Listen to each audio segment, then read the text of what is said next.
आप सबों को यीशु सहाय आज के रविवार या ऑनलाइन आराधना में हार्दिक स्वागत है, हार्दिक अभिनंदन है।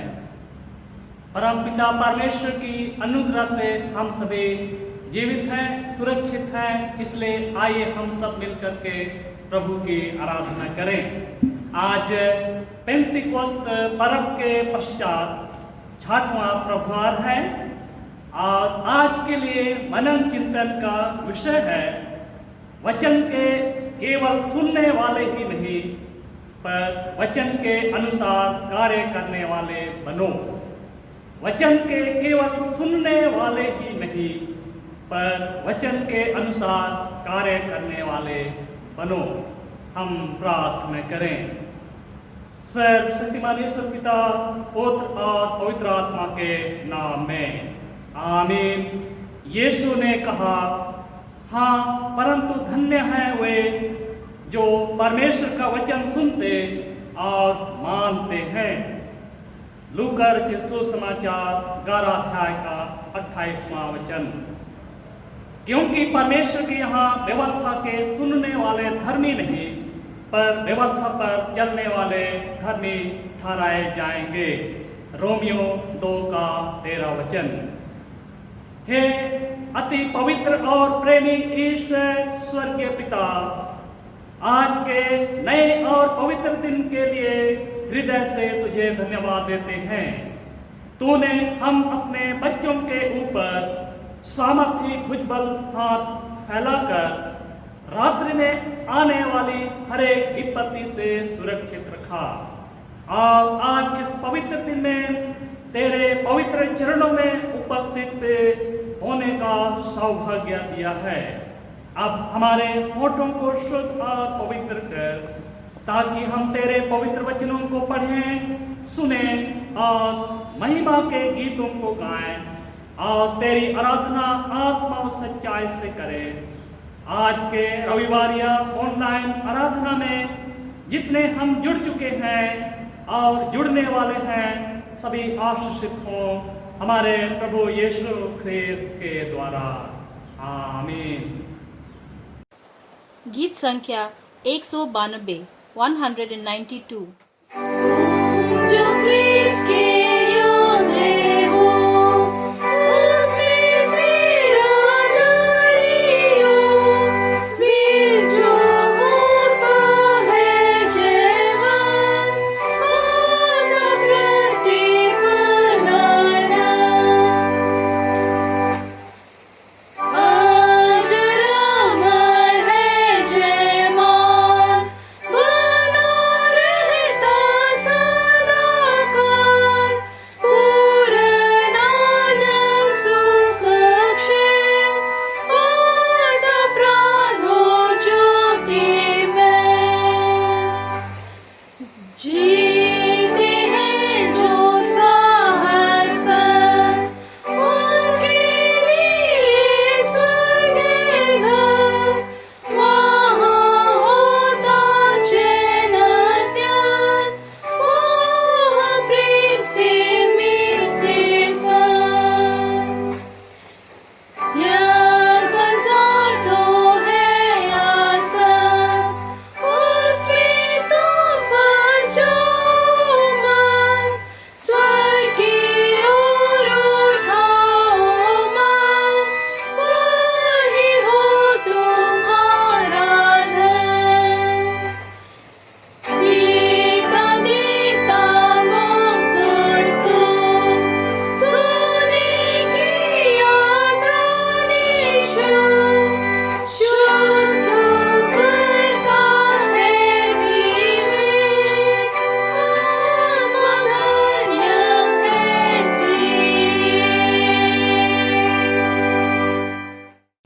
हम सर्वशक्तिमान परमेश्वर के सामने दीनता से अपने पापों का अंगीकार करें। पाप अंगीकार की प्रार्थना करें। हे परम पवित्र और परम दयावान परमेश्वर, हम मानते हैं कि हमने मन, वचन और कर्म से तथा भलाई करने में अपनी असफलता के द्वारा तेरे विरुद्ध और एक दूसरे के विरुद्ध पाप किया है। इसलिए हम तुझसे प्रार्थना करते हैं कि तू हम पर दया कर और हमारे पापों को क्षमा कर। आमीन। सर्वशक्तिमान और परम दयावान परमेश्वर आप सबके पापों को क्षमा करें और उनसे आपको छुटकारा दें, आपको अपने जीवन सुधारने के लिए अनुग्रह दें और पवित्र आत्मा के सामर्थ से आपको भरपूर करे। आमीन। हम कलेक्ट की प्रार्थना अर्पण करें। पवित्र आत्मा के अवतरण पर्व के पश्चात 6वां प्रभात। हे प्रभु, हम बड़ी दीनताई से प्रार्थना करते हैं कि जो तुझे पुकारते हैं उनकी प्रार्थनाओं को सुन। यह वर दे कि जो कार्य उन्हें करना चाहिए उसे वे समझें और जानें और सच्चाई से उन कार्यों को करने के लिए तुझसे अनुग्रह और सामर्थ्य प्राप्त करें। हमारे प्रभु यीशु ख्रिस्त के द्वारा जो तेरे और पवित्र आत्मा के साथ एक परमेश्वर अब और सदा जीता और राज्य करता है। आमीन। आज के लिए पहला पाठ वचन हम सुनेंगे जो हमें मिलता है यिर्मयाह भविष्यवक्ता की पुस्तक अध्याय 7 पद संख्या 1 से लेकर 7 पद तक। यिर्मयाह 7 अध्याय 1 से लेकर 7 पद तक। जो वचन यहोवा की ओर से यिर्मयाह के पास पहुंचा वह यह है, यहोवा के भवन के फाटक में खड़ा हो और यह प्रचार कर और कह, हे सब यहूदियों, तुम जो यहोवा को दंडवत करने के लिए इन फाटकों से प्रवेश करते हो, यहोवा का वचन सुनो। सेनाओं का यहोवा जो इज़राइल का परमेश्वर है यूँ कहता है, अपनी अपनी चाल और काम सुधारो, तब मैं तुमको इस स्थान में बसे रहने दूंगा। तुम लोग यह कहकर झूठी बातों पर भरोसा मत रखो कि यही यहोवा का मंदिर है, यही यहोवा का मंदिर, यहोवा का मंदिर। यदि तुम सचमुच अपनी अपनी चाल और काम सुधारो और सचमुच मनुष्य के बीच न्याय करो, परदेसी और अनाथ और विधवा पर अंधेर ना करो, इस स्थान में निर्दोष की हत्या ना करो और दूसरे देवताओं के पीछे ना चलो जिससे तुम्हारी हानि होती है, तो मैं तुमको इस नगर में और इस देश में जो मैंने तुम्हारे पूर्वजों को दिया था युग युग के लिए रहने दूंगा। यह परमेश्वर का वचन है। परमेश्वर का धन्यवाद हो। आज का ठहराया हुआ दूसरा पाठ वचन याकूब की पत्री पहला अध्याय 22 पद से 27 पद तक। याकूब पहला अध्याय 22 पद से 27 पद तक।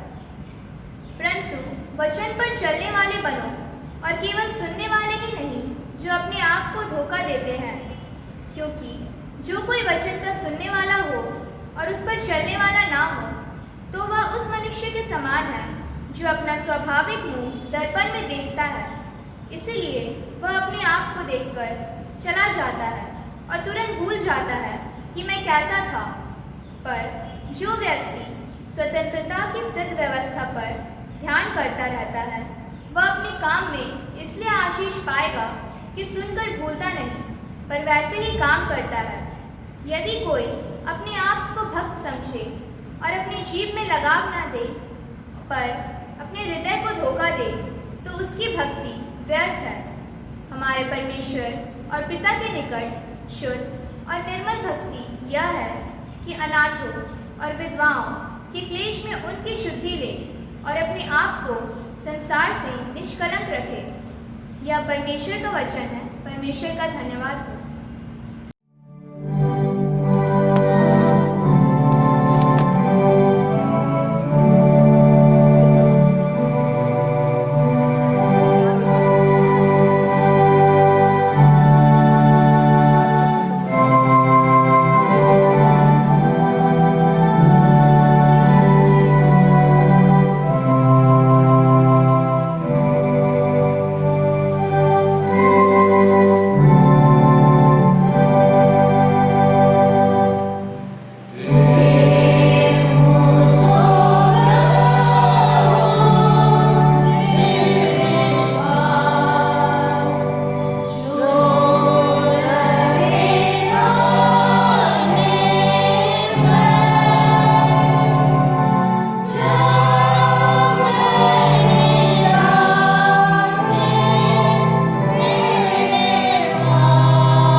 मत्ती रचित सुसमाचार 7वें अध्याय में लिखा है और उसके 21वें पद से पवित्र सुसमाचार आरंभ होता है। हे प्रभु यीशु ख्रिस्त, तेरी महिमा हो। पवित्र मत्ती रचित सुसमाचार 7वें अध्याय के 21वें पद से, यीशु ने कहा, जो मुझसे हे प्रभु कहता है, उनमें से हर एक स्वर्ग के राज्य में प्रवेश ना करेगा, परंतु वही जो मेरे स्वर्गीय पिता की इच्छा पर चलता है। उस दिन बहुत से लोग मुझसे कहेंगे, हे प्रभु, क्या हमने तेरे नाम से भविष्यवाणी नहीं की और तेरे नाम से दुष्ट आत्माओं को नहीं निकाला और तेरे नाम से बहुत से आश्चर्य कर्म नहीं किए? तब मैं उनसे खुलकर कह दूंगा, मैंने तुमको कभी नहीं जाना। हे कुकर्म करने वालों, मेरे पास से चले जाओ। इसलिए जो कोई मेरी ये बातें सुनकर उन्हें मानता है, वह उस बुद्धिमान मनुष्य के समान ठहरेगा जिसने अपना घर चट्टान पर बनाया। और मेघ बरसा और बाढ़ें आई और आंधियां चली और उस घर से टकराई, फिर भी वह नहीं गिरा, क्योंकि उसकी नींव चट्टान पर डाली गई थी। परंतु जो कोई मेरी ये बातें सुनता है और उन पर नहीं चलता, वह उस निर्बुद्धि मनुष्य के समान ठहरेगा जिसने अपना घर बालू पर बनाया। और मेघ बरसा और बाढ़ें आई और आंधियां चली और उस घर से टकराए और वह गिरकर सत्यानाश हो गया। जब यीशु ये बातें कह चुका, तो ऐसा हुआ कि भीड़ उसके उपदेश से चकित हुई, क्योंकि वह उनके शास्त्रियों के समान नहीं, परंतु अधिकारी के समान उन्हें उपदेश देता था। यह ख्रिस्त का सुसमाचार है। हे प्रभु यीशु ख्रिस्त, तेरी स्तुति हो। हम प्रार्थना करें।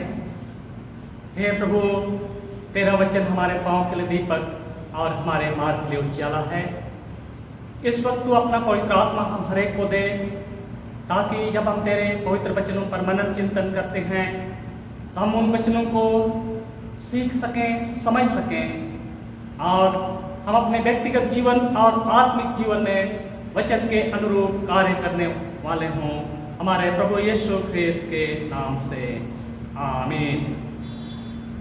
फिर से मैं आप सबों को हार्दिक स्वागत करता हूं आज के ऑनलाइन रविवारी आराधना में। आइए हम आज के वचन पर मनन चिंतन करें।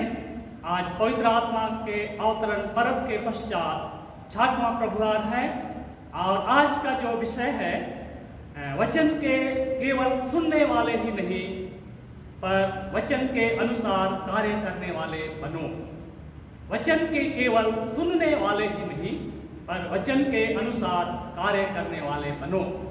पवित्र मत्ती रचित सुसमाचार 7वें अध्याय के 21वें वचन में हमने सुना, यीशु ने कहा, जो मुझसे हे प्रभु कहता है, उनमें से हर एक स्वर्ग के राज्य में प्रवेश ना करेगा, परंतु वही जो मेरे स्वर्गीय पिता की इच्छा पर चलता है। ईश्वर हमारा प्रेमी पिता है और हम उसकी संतान हैं। हम कितने सौभाग्यशाली हैं कि परम पवित्र ईश्वर की संतान कहलाएं।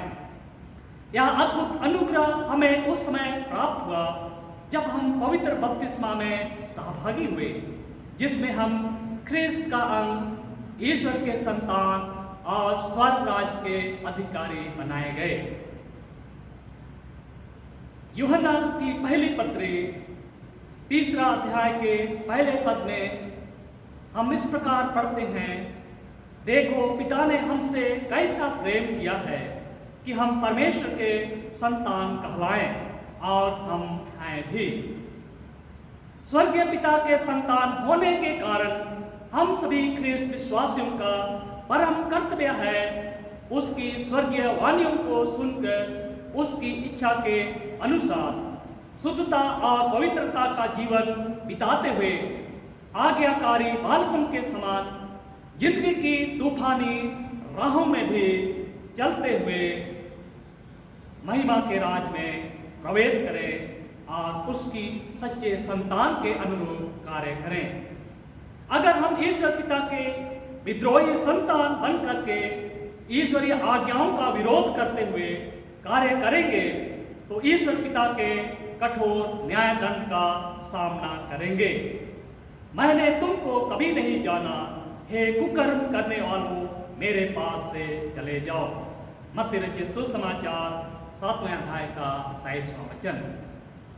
ख्रिस्त में मेरे अति प्रियो, आज का सुसमाचार पाठ वचन पवित्र मत्ती रचित सुसमाचार 7वें अध्याय के 21 से 29वें पद में हमने पढ़ा और सुना। यह खंड यीशु मसीह के पहाड़ी उपदेश का समापन खंड है। यीशु ने पहाड़ी उपदेश का आरंभ एक स्वर्गीय निमंत्रण के साथ प्रारंभ किया एवं समापन एक चुनौती के साथ करता है। अब शिष्य पहाड़ की पवित्र सहभागिता को छोड़ने वाले हैं। इस सभा में दो तरह के चेले हैं। एक वे हैं जो इन स्वर्गीय वाणियों के अनुसार आचरण करेंगे और दूसरा वे हैं जो वचन को सुनते तो हैं पर वचन के अनुसार जीवन जीने वाले नहीं हैं। सबोपदेशक की पुस्तक 12 अध्याय का 13वां वचन हमें स्मरण दिलाता है, सब कुछ सुना गया, अंत की बात यह है कि परमेश्वर का भय मान और उसकी आज्ञाओं का पालन कर, क्योंकि मनुष्य का संपूर्ण कर्तव्य यही है। पहाड़ी उपदेश का या समापन खंड यीशु अपने चेलों से यही मांग कर रहे हैं कि सब कुछ सुना गया, अब अंत की बात यह है कि परमेश्वर का भय मानते हुए उसकी आज्ञाओं के अनुरूप जीवन जियो। हमारे मुक्तिदाता यीशु ख्रिस्त ने पहाड़ी उपदेश का समापन एक चुनौती के साथ किया कि जो स्वर्गीय पिता की इच्छा पर चलता है वही स्वर्ग राज का अधिकारी होगा। मत्ती रचित सुसमाचार 7वें अध्याय के 21वें वचन में यीशु ने कहा, जो मुझसे हे प्रभु कहता है उनमें से हर एक स्वर्ग के राज में प्रवेश ना करेगा, परंतु वही जो मेरे स्वर्गीय पिता की इच्छा पर चलता है। हमारे प्रभु यीशु ख्रिस्त ने स्वर्ग राज में प्रवेश करने का जो शर्त रखा है वह है जो मेरे स्वर्गीय पिता की इच्छा पर चलता है। स्वर्गीय पिता की इच्छा पर चलने वाले कौन हैं? इसी संदर्भ में प्रभु यीशु मसीह ने अपने चेलों के सामने दो घर की तस्वीर रख करके इस पहाड़ी उपदेश को समाप्त करते हैं। पहला घर, चट्टान पर बना घर, चेलों का वह समूह है जो स्वर्गीय पिता की इच्छा पर चलते हैं, वे बुद्धिमान मनुष्य हैं। पहला चट्टान पर बना घर, चेलों का वह समूह है जो स्वर्गीय पिता की इच्छा पर चलते हैं, ये बुद्धिमान हैं। मत्ती रचित सुसमाचार 7वें अध्याय के 24 से 25वें पद। इसलिए जो कोई मेरी ये बातें सुनकर उन्हें मानता है वह उस बुद्धिमान मनुष्य के समान ठहरेगा जिसने अपना घर चट्टान पर बनाया, और मेह वर्षा, बाढ़ें आई और आंधियां चली और उस घर से टकराई, फिर भी वह नहीं गिरा क्योंकि उसकी नींव चट्टान पर डाली गई थी। यह विश्वासियों का वह समूह है जो वचन के अनुसार कार्य करने वाले हैं। इसलिए पवित्र याकूब भी यही आग्रह करता है। याकूब की पत्री 1 अध्याय का 22वां वचन, परंतु वचन पर चलने वाले बनो।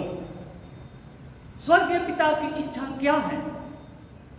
हमारे मुक्तिदाता यीशु ख्रिस्त ने पहाड़ी उपदेश के द्वारा स्वर्गीय पिता की इच्छाओं को बतलाया है कि हम उसके सच्चे संतान होने के नाते ईश्वरीय वाणियों को सुनकर आज्ञाकारी बालकों के समान चलें। स्वर्गीय पिता की इच्छा यह है कि हम पृथ्वी के नमक बनकर स्वादहीन समाज को स्वादिष्ट बनाएं। ईश्वर ने हमें दीपक बनाकर दीवन पर रखा है ताकि पापमय संसार को यीशु ख्रिस्त की ज्योति बनकर राह दिखाएं। पहाड़ पर बसे नगर की तरह यीशु की गवाही दें। पड़ोसी एवं ईश्वर के प्रति जो अटूट प्रेम संबंध है वह स्थिर बना रहे।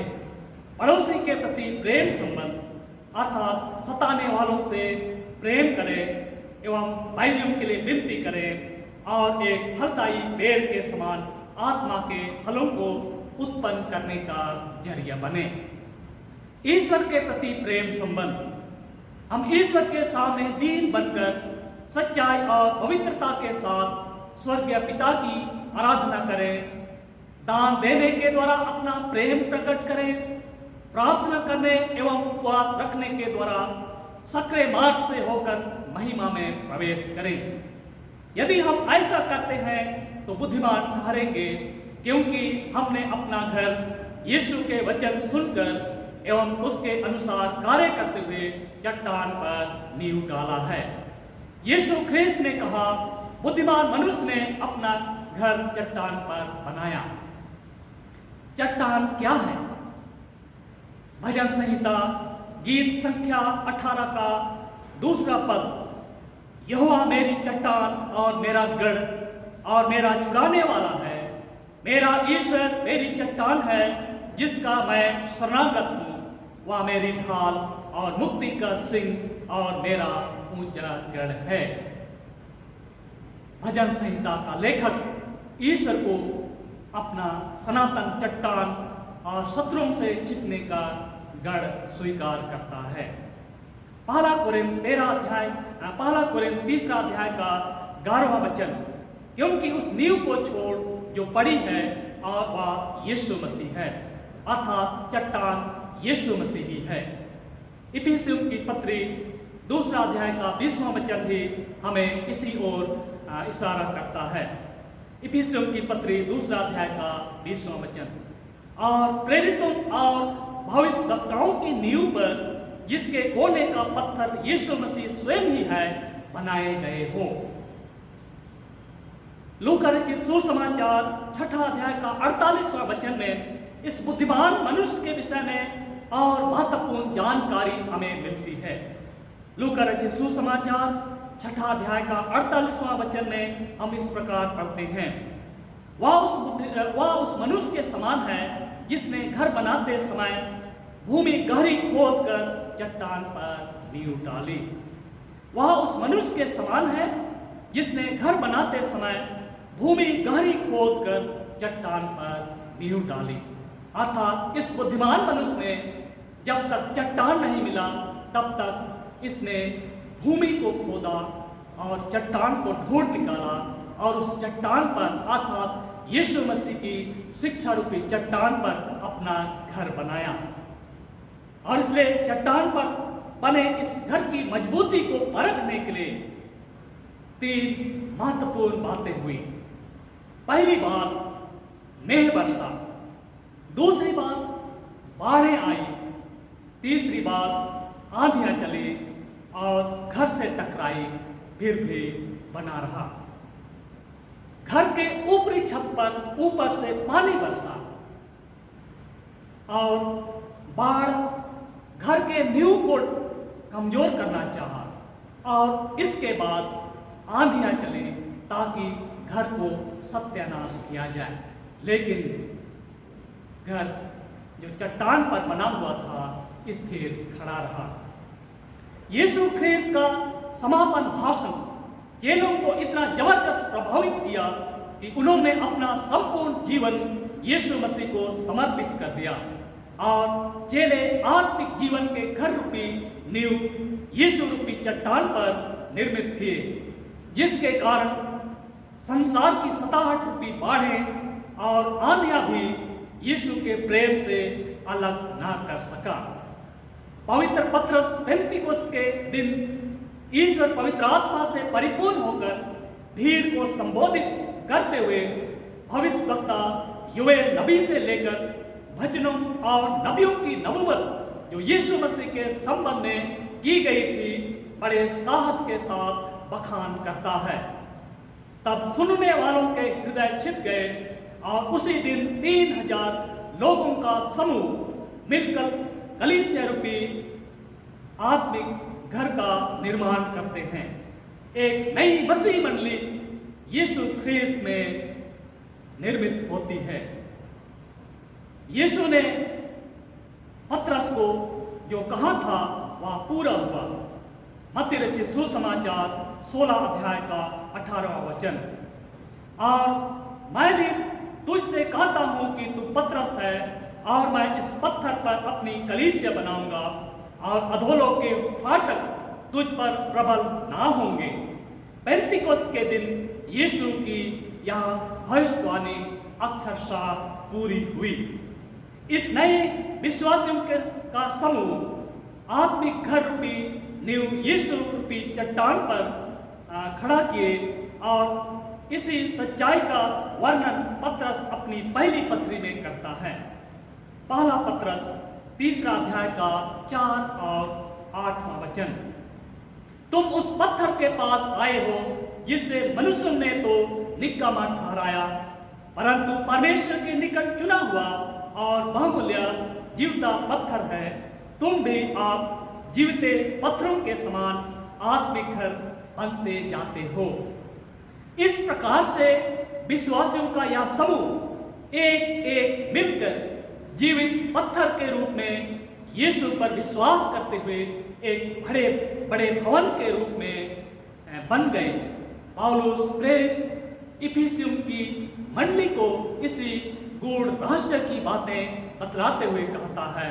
इफिसियों की पत्री 2 अध्याय का 19 से 22वां वचन। इसलिए तुम अब विदेशी और मुसाफिर नहीं रहे, परंतु पवित्र लोगों के संगी, स्वदेशी और परमेश्वर के घराने के हो गए और प्रेरितों और भविष्यवक्ताओं की नींव पर जिसके कोने का पत्थर मसीह यीशु स्वयं ही है बनाए गए हो, जिसमें सारी रचना एक साथ मिलकर प्रभु में एक पवित्र मंदिर बनती जाती है, जिसमें तुम भी आत्मा के द्वारा परमेश्वर का निवास स्थान होने के लिए एक साथ बनाए जाते हो। इस प्रकार से चेलों ने कलीसिया रूपी आत्मिक घर का नींव यीशु की वचन रूपी पत्थर पर खड़ा किया, तो उस घर पर सताहट रूपी मेह बरसा, बाढ़ें आई, आंधियां चले, घर से टकराई, किंतु प्रभु के विश्वास में स्थिर बने रहे। यीशु ख्रीस्त ने पहाड़ी उपदेश के धन्य वचन में अपने चेलों को बताया था। मत्ती रचित सुसमाचार 5 अध्याय का 11 से 12 वचन। मत्ती रचित सुसमाचार 5वां अध्याय 11 से 12वां वचन। धन्य हो तुम जब मनुष्य मेरे कारण तुम्हारी निंदा करे और सताए और झूठ बोल बोल कर तुम्हारे विरोध में सब प्रकार की बुरी बातें कहें, तब आनंदित और मगन होना, क्योंकि तुम्हारे स्वर्ग में बड़ा फल है। इसलिए कि उन्होंने उन भविष्यवक्ताओं को जो तुमसे पहले थे इसी रीति से सताया था। ख्रीस्त में मेरे अति प्रियो, स्वर्गीय पिता की इच्छा के अनुसार चलने वाले एवं वचन के अनुरूप कार्य करने वाले सभी सताए गए। बाढ़ और आंधी रूपी लहरें टकराई, विश्वासियों को शहीदी मौत मरना पड़ा, फिर भी इन्होंने विश्वास की रखवाली की। इब्रानियों की पत्री का लेखक इनके विश्वास का वर्णन इस प्रकार से करता है। इब्रानियों की पत्री 11 अध्याय 36 से 38 पद। इब्रानियों की पत्री 11 अध्याय 36 से 38 पद। काई एक ठट्ठों में उड़ाए जाने कोड़े खाने वरन बांधे जाने और कैद में पड़ने के द्वारा परखे गए, पथराव किए गए और आरे से चीरे गए, उनकी परीक्षा की गई, तलवार से मारे गए। वे कंगाली में और क्लेश में और दुख भोगते हुए भेड़ों और बकरियों की खालें ओढ़े हुए इधर उधर मारे मारे फिरे और जंगलों और पहाड़ों और गुफाओं में और पृथ्वी की दरारों में भटकते फिरे। संसार उनके योग्य ना था। अर्थात संसार की बाढ़ और आंधी रूपी सताहट विश्वासियों को नष्ट करना चाहा, लेकिन प्रभु के भक्तों ने अपने प्राण की आहुति दे करके उस चट्टान पर अपने आत्मिक घर को मजबूती के साथ बनाए रखा। दूसरे प्रकार के लोग बालू पर बना घर चेलों का वह समूह है जो स्वर्गीय पिता की इच्छा अनुसार नहीं चलते, निर्बुद्धि हैं। मत्ती रचित सुसमाचार 7 अध्याय का 26-27 पद। परंतु जो कोई मेरी ये बातें सुनता है और उन पर नहीं चलता, वह उस निर्बुद्धि मनुष्य के समान ठहरेगा जिसने अपना घर बालू पर बनाया और मेघ बरसा और बाढ़ें आई और आंधियां चली और उस घर से टकराई और गिरकर सत्यानाश हो गया। ये यीशु के वे चेले हैं जो स्वर्गीय पिता की इच्छा के विपरीत कार्य करने वाले हैं। ये केवल होठों से हे प्रभु कहने वाले एवं चौड़े फाटक से प्रवेश करने वाली समूह है जिनका अंतिम मंजिल विनाश है। ये झूठे भविष्यवक्ता हैं जो भेड़ के रूप में फाड़ने वाले भेड़िए हैं। ये दोष लगाने वाले एवं निकम्मा फल देने वाले पेड़ हैं। ये अहंकार एवं घमंड से भरे हुए लोग हैं जिनको प्रभु ने कहा, मैंने तुमको कभी नहीं जाना, हे कुकर्म करने वालों, मेरे पास से चले जाओ। मत्ती रचित सुसमाचार 7 अध्याय का 23वां वचन। ये विपरीत समय में, विपत्ति के समय में स्थिर नहीं रहते हैं क्योंकि इनका घर का नींव बालू पर बना हुआ है। नबी यशायाह की भविष्यवाणी इन्हीं के लिए है। यशायाह नबी की पुस्तक 28 अध्याय का 17वां वचन। यशायाह नबी की पुस्तक 28 अध्याय का 17वां वचन। और मैं न्याय को डोरी और धर्म को साहुल ठहराऊंगा और तुम्हारा झूठ का शरण स्थान ओलों से बह जाएगा और तुम्हारे छिपने का स्थान जल से डूब जाएगा। प्रभु में मेरे अति प्रियो, आज के वचन के द्वारा प्रभु हम हरेक से यही मांग करता है कि हम यीशु के वचन पर विश्वास करते हुए कार्य करें और मुसीबत के समय हम उस चट्टान पर खड़े होकर के प्रभु की गवाही दें। परमेश्वर हम हरेक से यही चाहता है। परमेश्वर हम हरेक को इन वचनों के द्वारा बहुतायत की आशीष दे। प्रार्थना करें। हे प्रभु परमेश्वर जीवित ईश्वर, तेरा धन्यवाद हो कि सचमुच में तूने हमें अपने स्वर्ग राज का अधिकारी होने के लिए बुलाया, लेकिन तू हम हरेक से यही मांग करता है कि हम केवल वचन के सुनने वाले नहीं पर वचन के अनुरूप चलने वाले बने। जब हम तेरे वचन के अनुरूप चलते हैं तो हमारे घर रूपी आत्मिक घर पर बाढ़ें आती हैं, आंधियाँ चलती है हमें सत्यानाश करने के लिए, लेकिन तू सनातन चट्टान है। जब हम तुझ पर भरोसा रखते हैं तो हम विपत्ति में स्थिर पाए जा करके हम विजय जीवन को प्राप्त कर पाते हैं। हमारे प्रभु यीशु ख्रिस्त के नाम से आमीन। आइए इस समय हम अपने विश्वास का अंगीकार करेंगे। प्रेरितों के विश्वास वचन को एक साथ अंगीकार करें। प्रेरितों का विश्वास वचन। मैं सर्वशक्तिमान पिता, स्वर्ग और पृथ्वी के सृष्टिकर्ता परमेश्वर पर विश्वास करता हूँ। मैं उसके एकलौते पुत्र हमारे प्रभु यीशु ख्रिस्त पर विश्वास करता हूँ।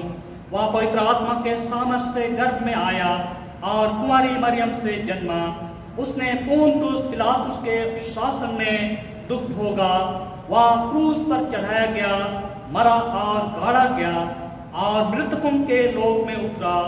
तीसरे दिन वह जी उठा। वह स्वर्ग पर चढ़ गया और पिता की दाहिनी ओर विराजमान है। वह जीवितों और मृतकों का न्याय करने को फिर आएगा। मैं पवित्र आत्मा पर, पवित्र सर्वलौकिक कलीसिया पर, संतों की संगति, पापों की क्षमा, देह की पुनरुत्थान और अनंत जीवन पर विश्वास करता हूँ। आमीन। भजन 354 354।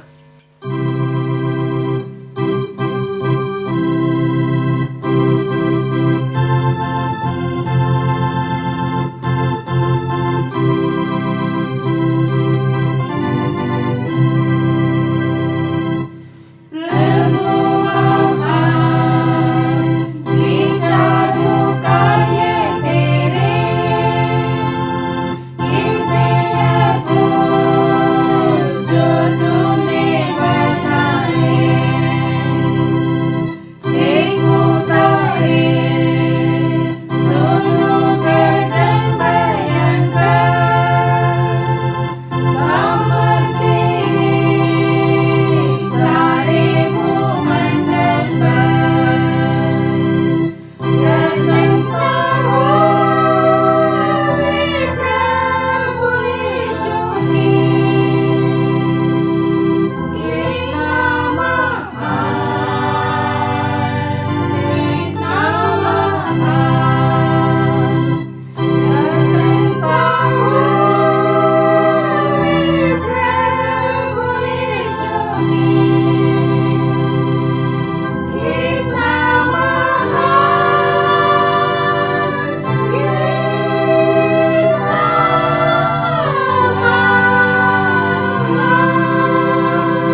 उपहारों के लिए, इन भेंटों के लिए, इन दानों के लिए प्रार्थना करें।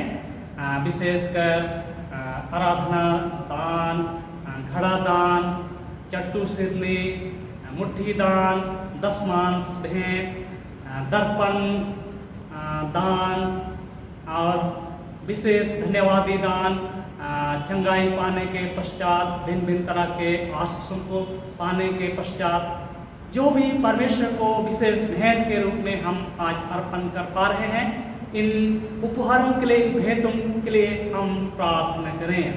हे प्रभु परमेश्वर, स्वर्गीय राजा, महिमा के पिता, तूने पूरे संसार को, भूमंडल को हम मनुष्यों के लिए बनाया और इस भूमंडल पर तूने हम सबों को बीज की नाई बो दिया है, छींट दिया है और तूने हमारे शारीरिक जीविका के जीविकोपार्जन के लिए भिन्न भिन्न तरह के उपाय प्रबंधों को तूने किया है।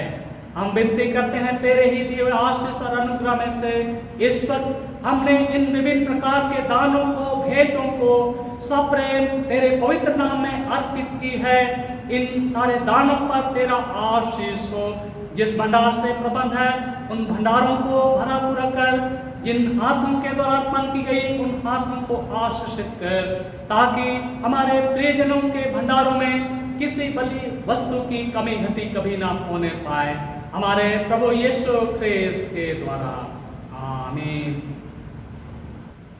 इस समय हम उन हमारे प्रियों के लिए प्रार्थना करें जिनका विवाह वर्षगांठ इस सप्ताह में है, जिनका जन्म दिवस इस सप्ताह में है।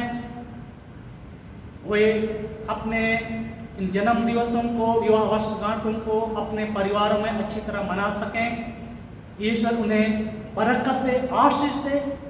हम हमारे प्रियजनों के लिए प्रार्थना करें। हे सर्वशक्तिमान परम दयालु पिता, तेरी दया सारी सृष्टि पर बनी रहती है। तूने अपनी बड़ी दया से हमारे प्रियों को और एक साल सुरक्षित रखा है। गत वर्ष तूने अद्भुत रीति से उनकी रक्षा रखवाली की और अपनी उपस्थिति से उनके जीवन को तूने सुशोभित किया। विभिन्न प्रकार के आशीषों को तूने हमारे प्रियजनों के जीवन में तूने उड़ेला। आप जबकि इस नए वर्ष में प्रवेश कर रहे हैं, तो जिस प्रकार तूने उनके विगत वर्षों में सभी प्रकार के पापों को क्षमा किए हैं, हर प्रकार की मुसीबत विपत्ति के बीच भी तूने उन्हें सुरक्षित रखा है और इस नए वर्ष में तूने हमारे प्रियों को तूने लेके आया है। इस नए साल में भी, नए वर्ष में भी अपने संपूर्ण जीवन को तुझी पर समर्पित करते हुए सभी कार्यों को तुझी में आरंभ करें, करते रहें और तुझी में समाप्त कर धन्यवाद हृदय से तुझे स्वयं को अर्पित कर पाएं। जो भी कार्य करेंगे उस पर तेरी आशीष और बरकत हो, ताकि इस नए वर्ष में वे सुरक्षित रहें, आशीषित रहें।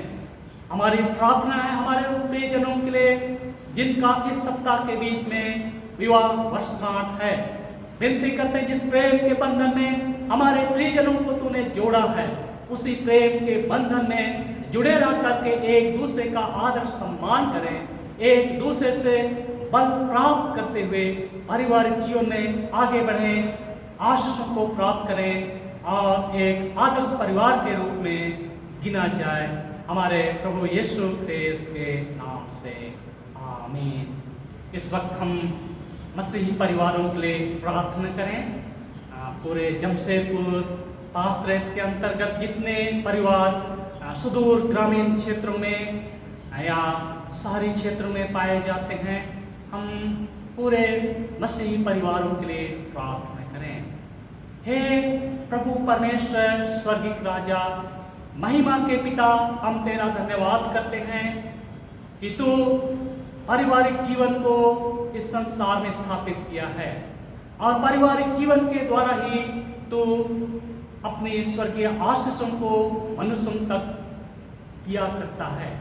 हम विनती करते हैं प्रत्येक मसीह परिवारों के लिए जो पूरे जमशेदपुर पास्त्रेत के अंतर्गत पाए जाते हैं, चाहे सुदूर ग्रामीण क्षेत्रों में हैं, चाहे शहरों में, महानगरों में पाए जाते हैं, जहाँ कहीं भी हमारे मसीह परिवार पाए जाते हैं, क्योंकि तूने उनके परिवार को बनाया है, इसलिए पारिवारिक जीवन में पति पत्नी के रूप में पाए जाते हैं, वे एक दूसरे से प्रेम करें। आशीष के रूप में बच्चों को तूने दिए हैं, बच्चे तेरे प्रेम और ज्ञान में उत्तरोत्तर बढ़ते जाएं। जवान युवतियां स्कूलों में कॉलेजों में पढ़ते हैं, प्रशिक्षण ले रहे हैं, बेरोजगारी के दौर से गुजर रहे हैं। प्रभु तू उन सबों का मार्गदर्शक हो, क्योंकि तूने अपने वचन के द्वारा हमें स्मरण दिलाया है कि मार्ग, सत्य और जीवन मैं ही हूँ। विनती करते हैं पारिवारिक जीवन में जितने भी हमारे प्रियजन रहते हैं, मेल मिलाप और प्रेम के बंधन में जुट करके धन्यवाद स्तुति रूपी बलिदानों को तुझे अर्पण करें।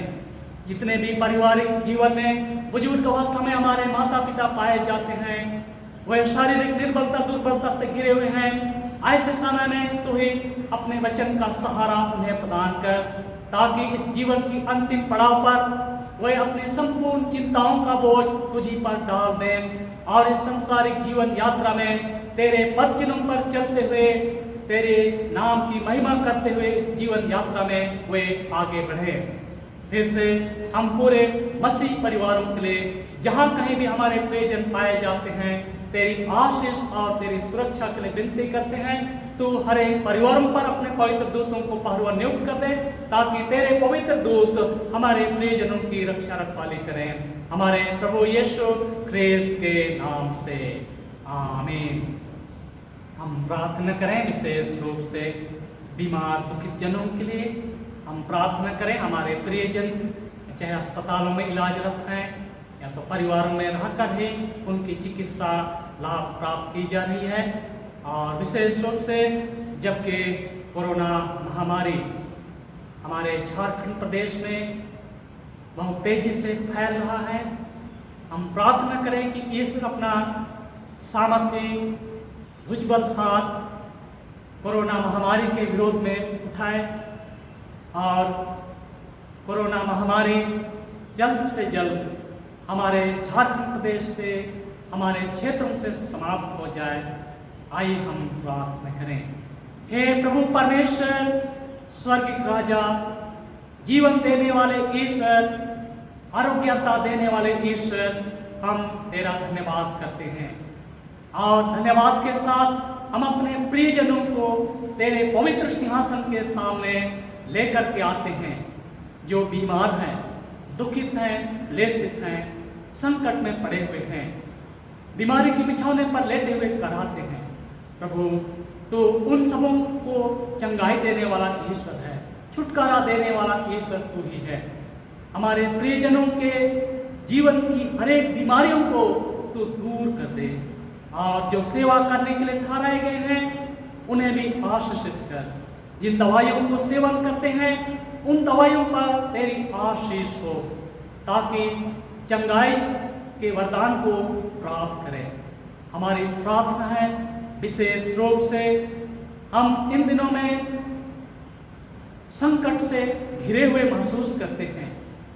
कोरोना वायरस महामारी के रूप में हमारे क्षेत्र में बड़ी तेजी से फैल रहा है प्रेमी ईश्वर, इसलिए हम तुझसे विनती करते हैं जितने कोरोना महामारी से संक्रमित हैं, प्रभु उन लोगों को तू स्मरण कर, उनको संभाल, बीमारी से लड़ने की ताकत दे, ताकि हे प्रभु वे इस बीमारी से जल्दी छुटकारा प्राप्त करें, क्योंकि चंगाई देने वाला तू ही है, तेरे ही नाम में छुटकारा और चंगाई है। विनती करते हैं जितने डॉक्टर्स, नर्सेस उन बीमारियों की सेवकाई करते हैं, प्रभु उन सभी को भी तू सुरक्षित रखना, उनके जीवन का मालिक और प्रभु बनकर तू उन्हें हिफाजत रखना, ताकि सभी सेवा करने वाले भी सुरक्षित पाए जाएं। विनती करते हैं पिता परमेश्वर, ऐसे संकट के समय में हम अपनी आंखों को तेरी ओर उठाते हैं, क्योंकि तेरे ही पास छुटकारा और चंगाई और सुरक्षा है।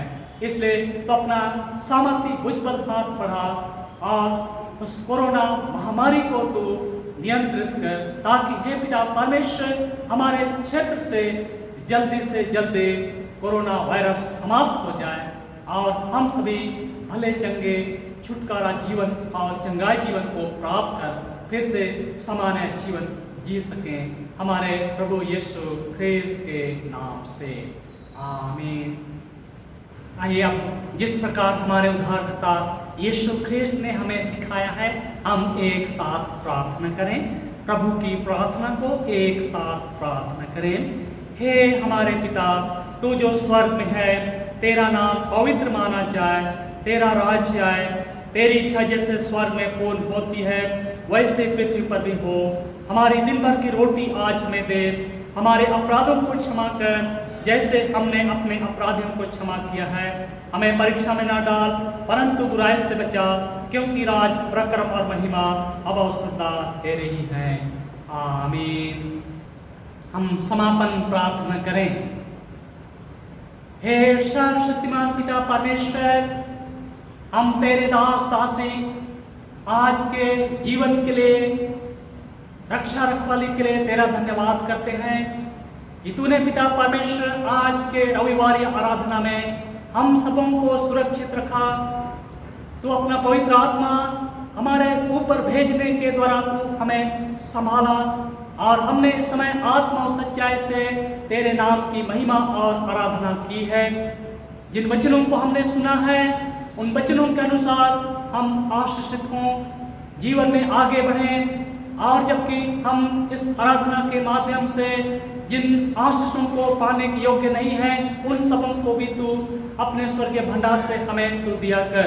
अब जबकि पिता परमेश्वर जितने इस आराधना में जुड़ सके हैं वे सभी आशीषित हों और तेरे नाम से या आराधना हम समाप्त कर सकें, ऐसे हम हरेक को तू अगुवाई दे, ताकि हे पिता परमेश्वर आज हम दिन भर के जीवन में सुरक्षित रहें, स्वस्थ रहें और अपने जीवन के सभी कार्यों को हम कार्य कर सकें। हमारे प्रभु यीशु ख्रिस्त के नाम से आमीन।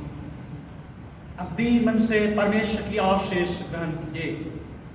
परमेश्वर की शांति जो सारे समय से परे है, परमेश्वर के और उसके पुत्र हमारे प्रभु यीशु ख्रिस्त के ज्ञान और प्रेम में आपके हृदय विचारों को सुरक्षित रखे और सर्वशक्तिमान परमेश्वर पिता, पुत्र और पवित्र आत्मा की आशीष आप पर हो और आपके साथ सर्वदा रहे।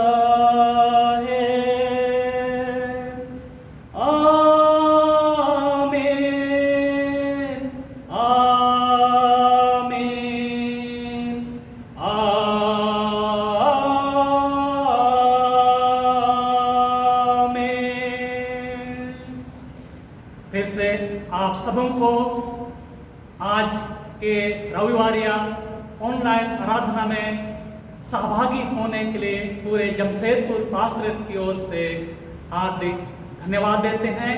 प्रभु आप सबों को बहुतायत की आशीष दे। सबों को यीशु सहाय।